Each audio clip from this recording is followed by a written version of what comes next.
ఈ ఎగ్జిబిషన్ విజయవాడ నగర ప్రజలకి ప్రాపర్టీ షో చాలా ఉపయోగపడుతుంది. ఎందుకంటే ఇప్పుడే మేము లోపలికి వెళ్ళి అన్ని స్టాల్స్ని కూడా సందర్శించడం జరిగింది.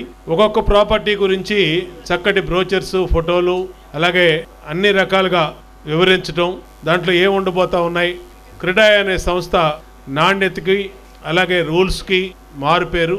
ఇవాళ ఈ ప్రభుత్వం అధికారంలోకి వచ్చినాక, చంద్రబాబు నాయుడు గారు ముఖ్యమంత్రి అయినాక ఎప్పుడు కూడా రాష్ట్రంలో నిర్మాణ రంగం పూర్వ వైభోగం పుంజుకుంటూ అనేది మనం గతంలో కూడా చూసాం.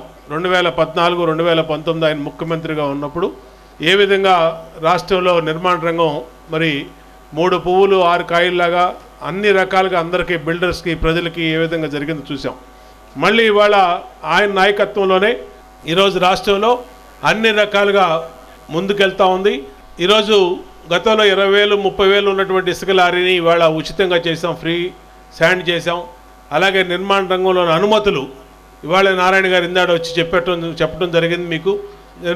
మీకు అన్ని రకాలుగా ఏ వెసులుబాట్లు అయితే మీరు ప్రపోజల్స్ పెట్టారో వాటిలన్నిటిని జీవో రూపంలో ఇవ్వటం కూడా జరిగింది. కాబట్టి రాబోయే రోజుల్లో ఇవాళ అమరావతిలో దాదాపు 60-70 వేల కోట్ల రూపాయలు వర్కులు స్టార్ట్ అవబోతూ ఉన్నాయి.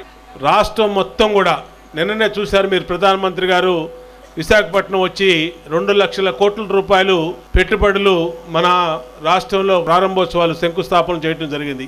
ఇవన్నీ కూడా నిర్మాణ రంగం మీద దాని ఇది చూపించబోతూ ఉన్నాయి.